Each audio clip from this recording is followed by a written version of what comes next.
Hello friends, कैसे हैं आप सब। उम्मीद करते हैं आप लोग काफी अच्छे होंगे, स्वस्थ होंगे, मस्त होंगे और आपकी पढ़ाई भी काफी अच्छी चल रही होगी। तो आइए आज आपकी पढ़ाई को और बेहतर बनाने के लिए केमिस्ट्री का एक और बहुत ही मजेदार वीडियो लेकर आए हैं, जिसमें हम सारे क्वेश्चन चुन चुन करके लाए हैं जो एग्जामिनेशन पॉइंट ऑफ व्यू से बहुत ज्यादा महत्वपूर्ण है। इसलिए आप वीडियो को अंत तक देखिए और वीडियो को लाइक और शेयर जरूर कीजिए। तो चलते हैं बिना वक्त गवाए पहले प्रश्न के साथ इसकी शुरुआत करते हैं। पहला प्रश्न है, निम्न में से किसमें मैग्नीशियम है। ये बहुत ही ज्यादा इंपॉर्टेंट क्वेश्चन है कि वो कौन से जटिल आयन है या जटिल यौगिक है जिसमें आपका मैग्नीशियम पाया जाता है। तो ये है आपका क्लोरोफिल। क्लोरोफिल में क्या पाया जाता है बाबू, मैग्नीशियम।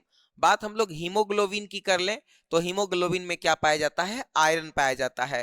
कार्बोनिक एनहाइड्राइड रक्त का एक पार्ट है, रक्त का एक हिस्सा है, रक्त का एक अवयव कह सकते हैं। और विटामिन B12 में जो है, जिसको हम लोग मैथैकोवाल्मिन कहते हैं, इसको क्या कहते हैं, मैथैकोवाल्मिन, है ना। इसमें जो है वह क्या रहता है बाबू, कोवाल्ट रहता है। तो यहाँ पे राइट आंसर क्या हो जाएगा, ऑप्शन नंबर 1। ये बहुत ही ज्यादा इंपॉर्टेंट क्वेश्चन है और सारा का सारा क्वेश्चन बहुत ज्यादा इंपॉर्टेंट है और करीब करीब हमको लगता है कि इस वीडियो को देखने के बाद 100 से अधिक क्वेश्चन आपके क्लियर होंगे। चलते हम लोग अगले प्रश्न की तरफ। हमारा अगला क्वेश्चन है, औषधि जो दर्द निवारण का कार्य करती है, तो दर्द निवारक औषधि किसे बोलते हैं। आइए हम लोग ऑप्शन पे विचार करते हैं। ज्वरनाशी को हम लोग बोलते हैं एंटीपायरेटिक, एंटीपायरेटिक्स। और पीड़ाहारी को क्या बोलते हैं, एनाल्जेसिक। ठीक है। प्रतिजैविक को बोलते हैं एंटीबायोटिक और यहां पे प्रतिरोधी को बोलते हैं एंटीसेप्टिक। आप ध्यान से देखेंगे, जो औषधि दर्द हरे उसको हम लोग पीड़ाहारी या एनाल्जेसिक बोलते हैं। इसका उदाहरण कौन है बाबू, तो इसका उदाहरण आपका एस्प्रिन है, जो कि मुख्य रूप से पीड़ाहारी है। क्लियर है ना। राइट आंसर हो जाएगा ऑप्शन नंबर बी। आपका पैरासीटामोल भी जो है वह पीड़ाहारी का उदाहरण है। पैरासीटामोल, पैरासीटामोल भी जो है वह किसका उदाहरण है बाबू, तो पीड़ाहारी का उदाहरण है। आगे चलते हैं अगले प्रश्न की तरफ। एस्कॉर्बिक अम्ल है, तो एस्कॉर्बिक अम्ल हम लोग विटामिन सी को बोलते हैं और एस्कॉर्बिक अम्ल जो है वह क्या है, एक विटामिन है। इंजाइम क्या होता है बाबू, कई बार ये भी क्वेश्चन पूछा गया, इंजाइम क्या है। तो इंजाइम एक प्रकार का क्या है, प्रोटीन है। और प्रोटीन जो है वह किसका बहुलक है, तो प्रोटीन जो है वह बहुलक है, किसका बहुलक है भाई, तो अल्फा एमिनो अम्ल का। अल्फा एमिनो अम्ल का बहुलक कौन है, प्रोटीन है। और यहाँ पे देखिए एमिनो अम्ल जो है वह प्रोटीन का क्या होगा बाबू, एक लक होगा, ये याद रखिएगा। तो यहाँ पे राइट आंसर क्या हो जाएगा, ऑप्शन नंबर 1। यहाँ पे आपको कमेंट करके बताना है कि आपको ग्लूकोज को इथेनॉल में बदलने के लिए कौन से एंजाइम का प्रयोग करते हैं, ये आपको कमेंट करके बताना है कमेंट बॉक्स में। चलते हम लोग अगले प्रश्न की तरफ। हमारा अगला प्रश्न है, निम्न में से किस एंजाइम द्वारा प्रोटीन का पाचन होता है। तो प्रोटीन को पचाने के लिए जो एंजाइम होता है वो होता है पेप्टाइड्स। यहाँ पे राइट आंसर क्या हो जाएगा, ऑप्शन नंबर डी हो जाएगा। बात अगले प्रश्न की कर लेते हैं। क्षारीय एमिनो अम्ल का उदाहरण है, यानी वह एमिनो अम्ल जो क्षारीय है। तो देखिए एमिनो अम्ल जो है वह अम्लीय भी हो सकते हैं, क्षारीय भी हो सकते हैं, उदासीन भी हो सकते हैं। ये उसमें मौजूद जो है वह एमीन मूलक पर निर्भर करता है, उसमें मौजूद कार्बोक्सिलिक समूह पर निर्भर करता है। अगर दोनों की संख्या बराबर है तो उदासीन, अगर कार्बोक्सिलिक समूह की संख्या अधिक है तो अम्लीय, एमीन समूह की संख्या अधिक है तो क्षारीय। अब आप देखिएगा क्या है, यहां जो आपको संरचना दिख रही है वो हिस्टेडीन की संरचना है और हिस्टेडीन जो है वह क्या है, क्षारीय एमिनो अम्ल है। क्योंकि देख रहे होंगे यहाँ पर जो है वह एमीन समूह की संख्या जो है वह कार्बोक्सिलिक समूह से क्या है, अधिक है। तो स्वाभाविक है इसकी प्रकृति क्या होगी, क्षारीय होगी। अगले प्रश्न की तरफ चलते हैं। निम्न में कौन सा प्राकृतिक बहुलक है। प्राकृतिक बहुलक हम लोग उसको कहते हैं जो प्रकृति में पाया जाता है, जो जैव निम्नीकरणीय है। जो क्या होता है बाबू, जैव निम्नीकरणीय होता है। तो आप ध्यान से देखेंगे, ये प्रोटीन जो है वह किसका बहुलक है, अल्फा एमिनो अम्ल का। और प्रोटीन जैव निम्नीकरणीय, इसलिए राइट आंसर क्या हो जाएगा, ऑप्शन नंबर 1। बात हम लोग नाइलोन 6 की कर लेते हैं। नाइलोन 6 किसके बहुलीकरण से बनता है बाबू, कैप्रोलैक्टम। ये क्वेश्चन बहुत बार पूछा गया है कि कैप्रोलैक्टम के बहुलीकरण से कौन बनता है, तो नाइलोन 6। अब देखिए यहाँ पे क्या है, आपका व्यूनाइस रबड़ किसका बनता है, ब्यूटाडाइन, ब्यूटाडाइन प्लस अस्टाइरिन। ब्यूटाडाइन और अस्टायरिन के मिलने से आपका क्या बन जाता है, बूना यस रबड़ बन जाता है। बूना यस रबड़ किसका उदाहरण है बाबू, सहबहुलक का उदाहरण है, क्योंकि दो अलग अलग एकलक के मिलने से इसका निर्माण होता है। टेरिलिन को हम लोग क्या बोलते हैं बाबू, डेक्रोन बोलते हैं। टेरिलिन को क्या बोलते हैं, डेक्रोन। एक प्रकार का ये पॉलिस्टर है। क्या बाबू, एक प्रकार का ये पॉलिस्टर है। क्लियर है। तो इस तरह से ये बहुत ही ज्यादा इंपॉर्टेंट है, सारा का सारा स्लाइड मेरा बहुत ज्यादा इंपॉर्टेंट है और बहुत ज्यादा फायदा मिलने वाला है, इसलिए एकदम वीडियो के अंत तक बने रहिए, चिपक के रहिए और अपने दोस्तों के साथ जरूर शेयर कीजिए। पॉलीमर बनाने की सबसे छोटी इकाई कहलाती है।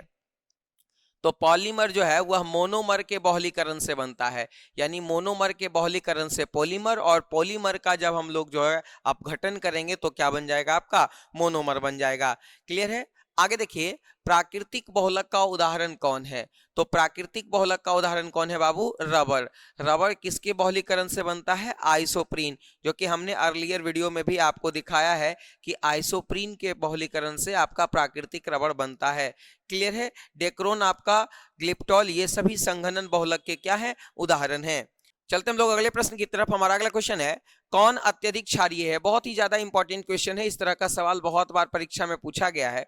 तो आप डायरेक्ट देखते हैं यहाँ पे कि यहाँ पे ऑप्शन नंबर डी पे अगर हम लोग विचार करते हैं तो यहाँ पर देखिए क्या है कि नाइट्रोजन पर इलेक्ट्रॉन युग्म होता है और यहाँ पे मेथिल समूह के पास प्लस आई प्रभाव होता है। प्लस आई प्रभाव के कारण नाइट्रोजन पर इलेक्ट्रॉन घनत्व का मान बढ़ जाता है, जिसके कारण इसमें प्रोटॉन लब्धि का गुण बढ़ता है। इस प्रकार से हम लोग देखेंगे तो यहाँ पर जो है वह आपका ऑप्शन नंबर डी जो है वह राइट आंसर होगा।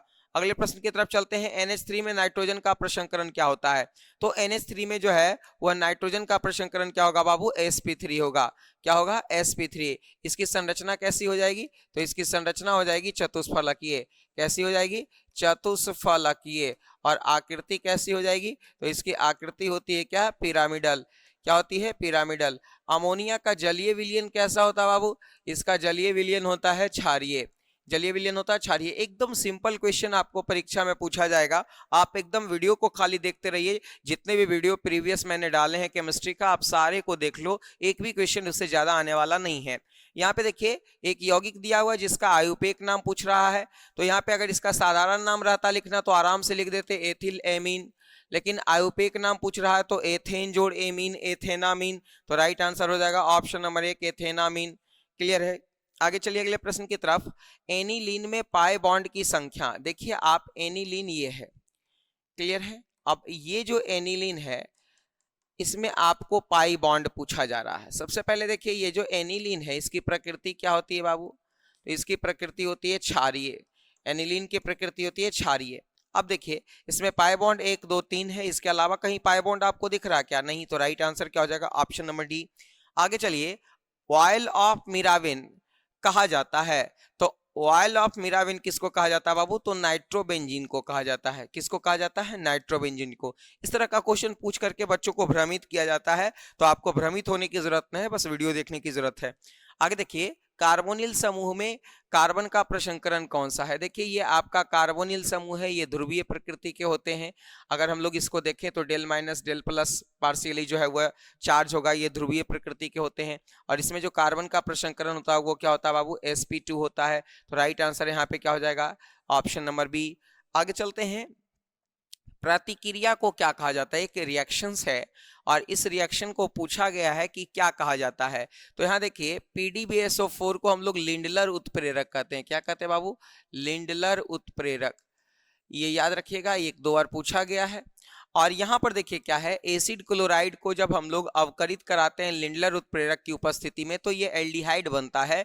इस अभिक्रिया को हम लोग रोजेनमुंड अभिक्रिया कहते हैं। क्या कहते हैं बाबू, रोजेनमुंड अभिक्रिया कहते हैं। बहुत बार पूछा गया है। कैनिजारो अभिक्रिया कौन देगा, फॉर्मल्डिहाइड, यानी जिसमें जो है वह अल्फा हाइड्रोजन विहीन एल्डिहाइड जो है वह कैनिजारो अभिक्रिया देगा। बाकी क्लीमेंसन अवकरण क्या है, कार्बोनिल समूह से मेथिलीन समूह में बदलने की जो प्रक्रिया है उसको हम लोग क्लीमेंसन अवकरण भी कहते हैं। तो इस प्रकार से हम लोगों का right answer option number B हो जाएगा। अगले प्रश्न की तरफ चलें। HCOOH है, ये आपका फॉर्मिक अम्ल है बाबू। फॉर्मिक अम्ल के बारे में पता है, इसको मेथेनोइक अम्ल भी बोलते हैं हम लोग। मेथेनोइक अम्ल भी बोलते हैं। और यहाँ पर देखिए क्या है, इसमें पूछा जा रहा है कि भास्मिकता इसकी क्या है, तो जितना COH बॉन्ड की संख्या रहेगी वही इसकी क्या हो जाएगी, भास्मिकता हो जाएगी। तो COH बॉन्ड की संख्या कितनी है, 1 है, तो यानी ये एकल भास्मिक अम्ल होगा। राइट आंसर यहाँ पे क्या है, ऑप्शन नंबर 1। आगे चलिए, CH3COCH3 का आयुपेक नाम क्या है, तो 1 2 3 3 कार्बन का संगत अल्केन प्रोपेन, चूंकि यहाँ पे कीटोन समूह है तो ऑन प्रोपेन जोड़ ऑन प्रोपेनोन, यानी राइट आंसर ऑप्शन नंबर क्या हो जाएगा, 1 हो जाएगा। अगले प्रश्न की तरफ चलते हैं, बेकेलाइट फिनॉल से किसके साथ अभिक्रिया कर प्राप्त किया जाता है। देखिए ये आपका ये फिनॉल है, और ये फिनॉल जो है जब आपका फॉर्मल्डिहाइड के साथ अभिक्रिया करता है HCHO के साथ, तो यहाँ पर ध्यान से देखेंगे HCHO के साथ जब ये अभिक्रिया करता है तो ये आपका बनाता है बेकेलाइट। और बेकेलाइट में खास बात ये है ना कि फिनॉल के 2 अणु जो है वह किससे जुड़े रहते हैं, तो फिनॉल के 2 अणु जो है वह CH2 से जुड़े रहते हैं। किससे जुड़े रहते हैं बाबू, CH2 से जुड़े रहते हैं, मेथिलीन समूह से जुड़ा रहता है। ये भी क्वेश्चन बहुत बार पूछा गया। और बेकेलाइट के निर्माण में जो है वह जल का निष्कर्षण होता है। किसके अणु का निष्कर्षण होता है बाबू, जल के अणु का। तो यहाँ पे राइट आंसर हो जाएगा ऑप्शन नंबर डी, फॉर्मल्डिहाइड। ये बहुत ही ज्यादा इंपॉर्टेंट क्वेश्चन है, बहुत बार पूछा गया है। बेकेलाइट जो है वह उष्मा दृढ़ प्लास्टिक का भी उदाहरण है। किसका उदाहरण है बाबू, उष्मा दृढ़ प्लास्टिक का उदाहरण है। तो इस तरह से इन चीजों को हम लोग याद रखेंगे। आगे चलते हैं, एल्काइन का सामान्य सूत्र है, तो देखिए ये सामान्य सूत्र किसका है बाबू, एल्केन का। ये सामान्य सूत्र किसका है, एल्कीन का। ये सामान्य सूत्र किसका है, एल्काइन का। और इससे एक सामान्य सूत्र से क्वेश्चन पूछा जाता है, इसलिए सामान्य सूत्र का आप तमाम जो है वह वीडियो देख लीजिएगा। आगे चलते हैं, NiCO4 में निकिल का ऑक्सीकरण अंक होता है। ये क्वेश्चन मैंने बहुत बार बताया कि यहाँ पर देखिए इसका x मान लेंगे, कार्बोनिल समूह का 0 × 4, यहाँ पे क्या हो जाएगा, x = 0, यानी इसका जो है वह ऑक्सीकरण संख्या 0 होगा। इसका प्रसंकरण sp3 होगा। इसकी संरचना कैसी होगी, चतुष्फलकीय होगा। ये क्या हो जाएगा, प्रतिचुंबकीय होगा। इस तरह से बहुत सारे सवाल आपके बन सकते हैं, सभी को आप याद रखेंगे। आगे देखिए, निम्न में हरा थोथा है, हरा थोथा का सूत्र पूछा जा रहा है, आप ध्यान से देखेंगे। तो हरा थोथा का सूत्र होता है FeSO4 7H2O। ये हरा थोथा होता है। ये आपका नीला थोथा होता है, ये आपका क्या होता है, नीला थोथा होता है। ZnSO4 7H2O ये आपका जो है वह सफेद थोथा होता है। ये आपका क्या होता है, सफेद थोथा। और यहाँ पर देखिए ये किसका सूत्र है, तो ये जिप्सम का सूत्र है। किसका सूत्र है बाबू, जिप्सम का सूत्र है। तो इस तरह से हम लोगों को ये चीजों को याद रखना है। आगे देखिए, जटिल यौगिक यहाँ पे दिया हुआ है, इसके संभव समावयव पूछ रहे हैं। तो इस जटिल यौगिक के संभव समावयव 3 हैं। इस तरह से आप ये याद रखेंगे कि समावयवता से भी एक क्वेश्चन पूछा जाता है, तो समावयवता को आप अच्छे तरीके से पढ़ लेंगे। निम्न में कौन क्षारीय भूमिज तत्व का उदाहरण है, तो क्षारीय भूमिज तत्व हम लोग वर्ग 2 को बोलते हैं। वर्ग 2 को, ये वर्ग 2 किस ब्लॉक के अंतर्गत आता है, S ब्लॉक के अंतर्गत।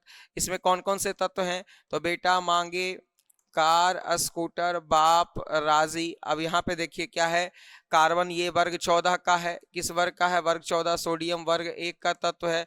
जिंक जो है वह 3D श्रेणी यानी वर्ग 12 का तत्व है। और लोहा जो है वह 3D श्रेणी का तत्व है। तो यहाँ पे क्षारीय भूमिज तत्व पूछ रहा है, तो यहाँ पे गिवन ऑप्शन में आपका कोई भी जो है वह क्षारीय भूमिज तत्व का उदाहरण नहीं है। क्लियर है।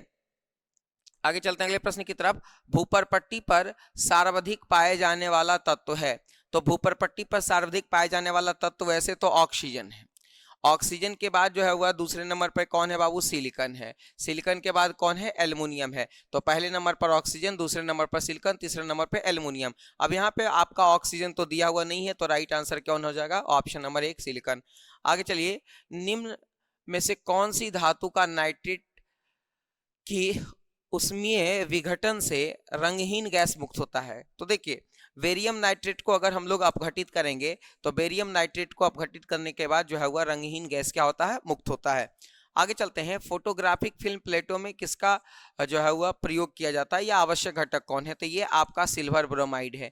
ये आपका कौन है बाबू, सिल्वर ब्रोमाइड। और सिल्वर ब्रोमाइड के बारे में आपको पता होगा एक चीज और, कि ये फ्रेंकल दोष भी दर्शाता है और शॉर्टकी दोष भी दर्शाता है। ये फ्रेंकल और शॉर्टकी दोनों दोष दर्शाता है। आगे चलिए, निम्न में कौन पी ब्लॉक का तत्व नहीं है, तो एसन जो है वह क्या है, ये वर्ग 14 का तत्व है, ये वर्ग 13 का तत्व है, ये वर्ग 2 का तत्व है और ये वर्ग 14 का तत्व है। तो देखिए यहाँ पे क्या है, वर्ग जो है 13 से लेकर के वर्ग 18 तक के जो तत्व होते हैं वो पी ब्लॉक के आते हैं। तो यहाँ पे राइट आंसर क्या हो जाएगा, ऑप्शन नंबर बी हो जाएगा। इस तरह के क्वेश्चन बहुत बार पूछे गए हैं, तो आप निश्चित रूप से इसे याद रखिएगा। आगे देखिए, ज़ेनॉन डाइफ्लोराइड के अणु की आकृति कैसी है, इसकी संरचना को हम लोग देखेंगे तो यहाँ पर देखिए क्या है, ये एक रैखिक संरचना बनाती है, इसकी संरचना रैखिक है, तो राइट आंसर हो जाएगा ऑप्शन नंबर सी। आगे देखिए क्या है, त्रिक्षारकीय अम्ल है, त्रिक्षारकीय अम्ल यानी जिसकी क्षारीयता 3 है, तो जितना पीओएच बॉन्ड की संख्या होगी वही इसकी क्षारीयता हो जाएगी। तो यहाँ पे देखिए क्या है, H3PO4 की क्षारीयता क्या हो जाएगी, 3 हो जाएगी। आपको कमेंट करके बताना है ऑप्शन नंबर बी की क्षारकता कितनी हो जाएगी। आगे चलिए, H2SO4 है, H2SO4 को हम लोग गंधकाम्ल भी बोलते हैं, ये बैटरी अम्ल भी है, ये आपका क्या है बाबू, बैटरी अम्ल भी है, ये द्विभाषमिक अम्ल भी है, द्विभाषमिक अम्ल भी, बहुत सारा चीज हम लोग जानते हैं इसके बारे में। तो यहाँ पर देखिए यह जो है वह क्या है बाबू, एक अम्ल है, right answer option number A. निम्नलिखित में से सबसे कम भास्मिक कौन है, तो सबसे कम भास्मिक पूछा जा रहा है, तो सबसे कम भास्मिक अगर पूछे तो NF3 होगा, क्योंकि फ्लोरीन जो है वह इलेक्ट्रॉन ग्राही समूह है, ये इलेक्ट्रॉन को अपनी ओर आकर्षित करेगा, नाइट्रोजन पर इलेक्ट्रॉन की अवेलेबिलिटी जो है वह घटेगी। आगे देखिए, निम्नलिखित में से कौन सा धातु साधारण तापक्रम पर द्रव होता है, धातु जो साधारण तापक्रम पर द्रव है तो ये हो जाएगा पारा, और ओ धातु अगर पूछता साधारण तापक्रम पर द्रव है तो यहाँ पे मारते क्या, ब्रोमीन। आगे चलिएगा, ऑक्सीजन और ओजोन है, तो ऑक्सीजन और ओजोन एक दूसरे के अपरूप हैं, ऑक्सीजन और ओजोन दोनों एक दूसरे के क्या है बाबू, अपरूप हैं। बहुत ही इंपॉर्टेंट क्वेश्चन है, ये बहुत बार पूछा गया है। आवर्त सारणी के द्वितीय आवर्त में तत्वों की संख्या कितनी, देखिए 7 आवर्त होते हैं, 1 2 3 4 5 6 7।